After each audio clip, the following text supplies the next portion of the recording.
So thinking about your own experience, and I'll give this a moment in case any interesting stories pop up. It's okay if they don't. Have you ever been in a situation where you ask something and you immediately regret asking? Or have you ever been in a situation where you kind of talk yourself into a situation you wish you weren't in? I see some grins and some nods. This is the kind of story you might not want to share. I totally understand. But does anybody have an example of this situation where you ask and you wish you hadn't, or you're talking gets you into a situation you kind of wish you weren't in? It could even be a positive thing. It could have turned out really well. All right, no worries. What's that? You feel guilty? Oh, for saying something that you wish you hadn't afterwards? I can see that. Yeah. It kind of creates a problem that you wish you would have avoided. I realize that sometimes in church, I create this situation, and it's intentional. And I'm pretty clear about when and why I do it. And the practice, I think, is a good one, and it's a practice that's spreading. I'm seeing other people do this now, too. But what happens is if someone comes up with an idea that they think the church should do, one of the questions that I'm going to ask early on is, that sounds great. How are you going to help make this happen? Because sometimes we've had this situation where someone has a lot of ideas for what should happen in theory, but they don't want to put time and energy into making those things happen, even with help.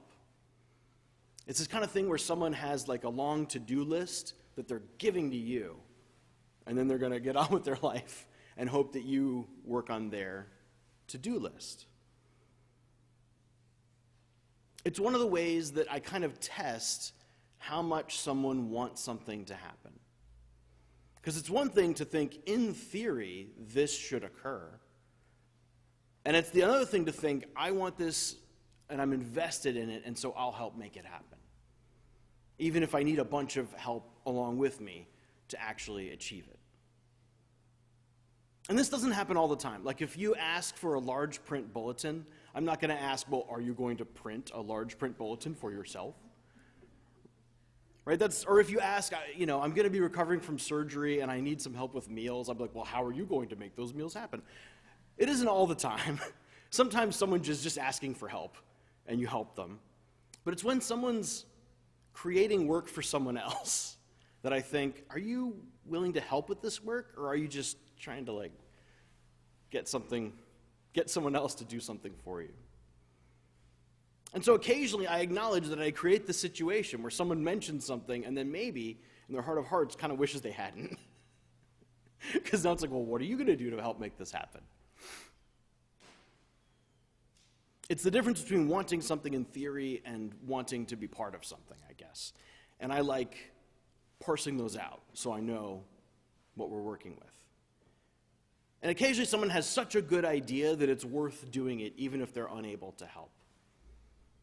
But usually I want the person to be part of the work. There are other situations that are like this one. Some general ideas I could come up with, some examples I could come up with. So for example, you ask someone on a date, and the person is out of your league. You're shooting your shot, and they say yes. And now you're like, oh no, I really have to impress this person and come up with a really cool date, and I'm so nervous, right? I thought they were going to say no. I was just taking my shot. Or maybe, have you ever applied for a job you're not technically qualified for, and then you get the job, and you get a starting date, and you have to show up. I see some heads nodding. And you have to show up and be like, I guess I have this job now. I'd better figure out how to do it really fast. Or have you ever expressed a passion for the work of a nonprofit or a church? And then suddenly you end up invited to the board or invited to volunteer somewhere, and you're like, I was just saying how I like this nonprofit. I wasn't volunteering to actually help. Or I don't know your own background. Maybe when you were younger, you might have said some things to someone with some hostility and ended up in a fight that you weren't expecting. You were hoping to just talk some smack, and then it escalated quicker than you thought it would. But it kind of happens that you're caught by your own words, your own speech, and suddenly you need to take action in some way. It's like you bit on the hook and now you're stuck. Or you've talked yourself into a situation that in retrospect you weren't ready for, but now here you are. You have to deal with it one way or another. I thought about this kind of situation when I read the story from Acts, our first reading this morning. You have the rulers and the elders and the scribes and the high priest and the high priestly family all gathered together. This is the ruling class of Jerusalem. This is the wealthy and the powerful of the holy city of God have all come together, and picture like this big, semicircle of glowering, powerful people, and this little knot of Jesus followers, down on the floor level, like, uh-oh. There's Peter, and there's some other early Christians, and there's the person that they healed, who's like, I thought this was good news, but now I'm in the most trouble I've ever been in my entire life. And they're trying to intimidate, maybe even humiliate this little band of upstarts. Like, there's an energy to their question of, how dare you? How dare you do this? You must answer for yourselves. And they don't realize this, but they've just done what I was talking about. They have talked themselves into trouble they can't handle. Because Peter, I think that Peter has been waiting for this moment his whole life. I think that Peter was called before the Sanhedrin, and he was just like, oh, I hope they ask. Oh, I hope they ask. I hope they ask. Ooh, this will be so exciting. Because they ask Peter to answer for what he's done, and Peter does. And you can just look at, and he drags it out. Rulers of the people and elders, if we are questioned today because of a good deed, let it be known to all of you and to all of Israel. Because Peter is always ready to preach. And they have given him the biggest platform of his entire life, in front of the most powerful people in the city, in front of any onlookers who might have been watching this, because this would have happened in public. This is too big a gathering to be in like a closed door room. This is out in public somewhere, and Peter's like, you've done it. You've given me the biggest platform I could ever have hoped for. And I think it might be just projecting, but I just feel through the page that there's this point where all these powerful people think, we have brought in the wrong guy. This was a terrible mistake. Please stop talking. Stop. Oh, we can't stop him or else we look scared. What do we do? He's still going. He's still talking. Oh, he brought up that we crucified Jesus. Oh, that was really bad. We did that. We totally did that. And it's a situation where they have let their mouths get them into trouble that they can't handle. And they've given Peter what he's wanted, maybe more than anything else. Because they're being questioned because of nonsense. They're being questioned because they healed someone, but it was an illicit healing. It wasn't official. And so they did something that is obviously good by anyone's measure, and they decided to try to get them in trouble for this. And it is a perfect opportunity for Peter to say what he believes, to call them out, and to lay it out for everyone to hear. People in power are afraid of any power they don't control. And they see Peter converting tons of people in Jerusalem. They hear these stories of miracles, and we're like, we have to tamp this down now. Let's bring them in. Let's scare them into submission. And instead, they give him this wonderful opportunity. And in the text, they're unable to react. Like as the text goes through, they are stunned to silence, and they just ask Peter to please leave. And then they have a closed-door meeting about what are we going to do about these people. This is a disaster. Why did we ever invite him to the Sanhedrin to talk? Whose idea was this?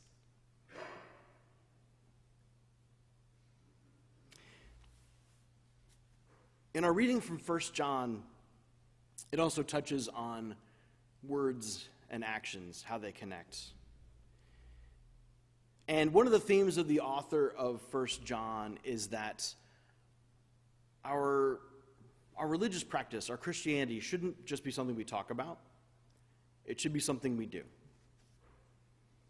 Right? It shouldn't be something we only say we do.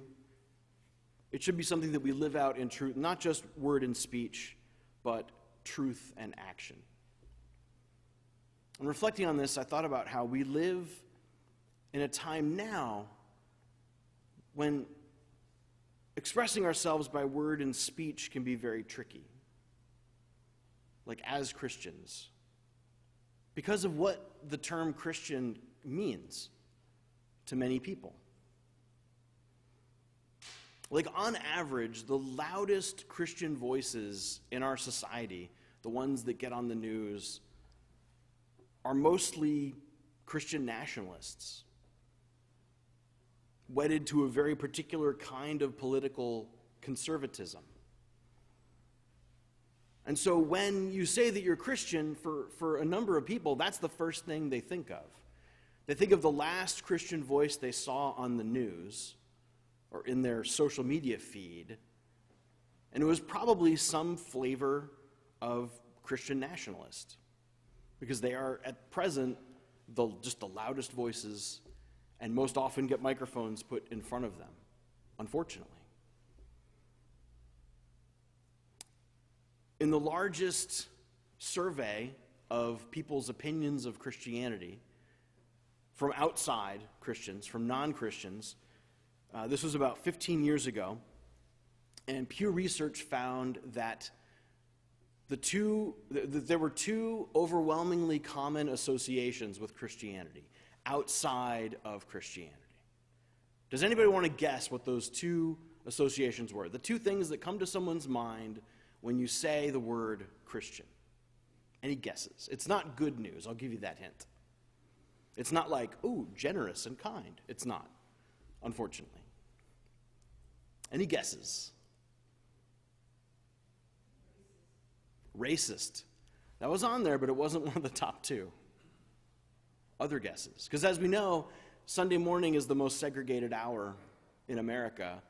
It was true when Martin Luther King Jr. said it. It's true today. Jealousy? It's similar. Self-righteous? Homophobia? So the two most common associations, number one, was that Christians are judgmental. And I get this all the time. When I tell people that I'm a pastor or I invite them to church, they'll say, oh, I would never walk. If I step foot in a church, I'd be struck by lightning. I've heard that exact quote dozens of times. If I step foot in church, the holy water will start boiling. And I'm like, that's very dramatic, but that's not at all true. My experience is the people who are afraid that they'll be struck by lightning walking into a church are not the people I would want struck by lightning if they walked into a church. Like, they're usually fine. They just were raised with church and they don't go anymore. No big deal. So number one, judgmental. People assume if you're Christian, you're judgmental. That was like over 80% association. The other over 80% association was hypocritical. But they assume that if you're Christian, that means you are a hypocrite. And this was the largest survey at the time. I think it is still the largest. It was about 15 years ago when the survey was made, but I don't know that the numbers have changed that much since then. And so when we say we're Christian, when we say we go to church, when we say we follow Jesus, I don't know if you have this experience, I have to start adding caveats and asterisks to that. Like, I immediately have to say, I'm especially as a pastor, I'm a pastor, but not that kind of pastor, and not that kind of pastor, and not that kind of pastor, and not that kind of pastor. And I go to church, but not that kind of church, not that kind of church, not that kind of church, not that. I'm a Christian, but not that. I have to list all the things that I'm not because I understand what associations exist the moment I say something like, I go to church. I definitely hope I'm not judgmental. I hope I'm not hypocritical. I hope I'm doing other things, have other priorities. Have you had that experience? Where you tell someone you come here once a week and they have a bunch of assumptions that you have to weed your way through to get to this is what I'm actually about. This is what I actually think. But first you have to address all the assumptions that come with that. And we're just at the word and speech level. We're not to the truth and action level yet. Recently, I needed to kind of find a new way. I try to find different ways to explain I'm not that kind of pastor because it comes up a lot. I had someone stop to talk to me after a funeral because they had said something and it was a funny story, a funny anecdote. People laughed. It was totally appropriate. It was no problem at all. But they had to pull me aside at the reception and say, when I said that, what I meant was this because this, and I don't want you to think that we're like this, we're not, we're like this. And I kind of said, I understand. I know I dress like it because I had my robe and stole on at the time. I said, I know I dress like it, but I'm not actually in the business of judging you. I don't know how well that worked, but it was the best I could come up with at the time. I just wanted to reassure them, I'm not the things you think I'm thinking. I had none of those thoughts. I thought it was a funny anecdote. I laughed. I thought it was a great part of the funeral. It was a story to help us understand this person's life. But this person was so worried that I had judged them that they interrupted the funeral reception to explain themselves to me. And it just kind of broke my heart that I had to, no, this isn't what I want to do at all. And I don't think I gave them a judgmental look across the room. I didn't scowl when they told the story, but they just assumed I must be judgmental and probably some kind of hypocrite.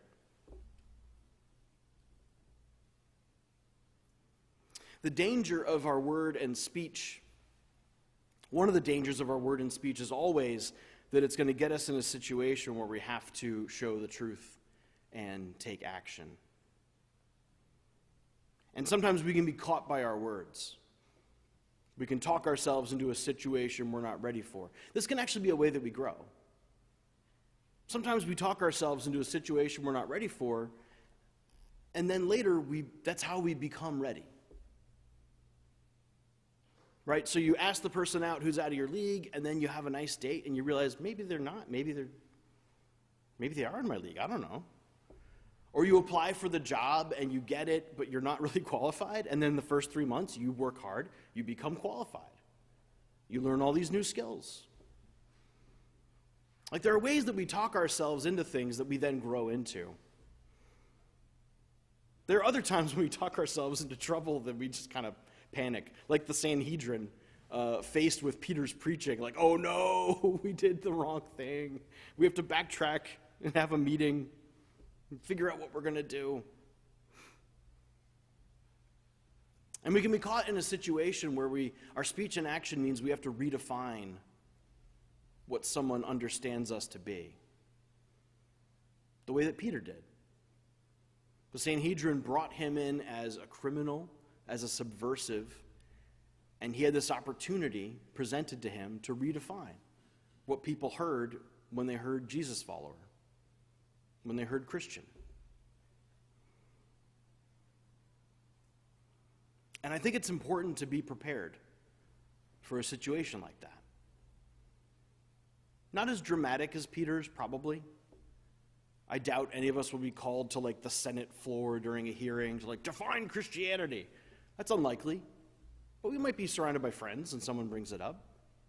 It could certainly happen. It's happened to me. And we might not be as hand-rubbingly eager as I think Peter was, of oh, you want to hear about church? Strap in, right? But we should be ready for that situation so that our words and actions don't talk us into something that we can't back up Or so our words and speech don't talk us into something we can't back up with truth and action. So if someone says, oh, you go to church? Why? Shouldn't be a deer in headlights moment. You follow Jesus? Why? What's important about Jesus? You believe in God? Why? What does that mean? It should be a moment that we don't regret, but an opportunity for us to be like Peter, to be a witness for the faith that we talk about, but the faith that we also try to live in truth. Amen.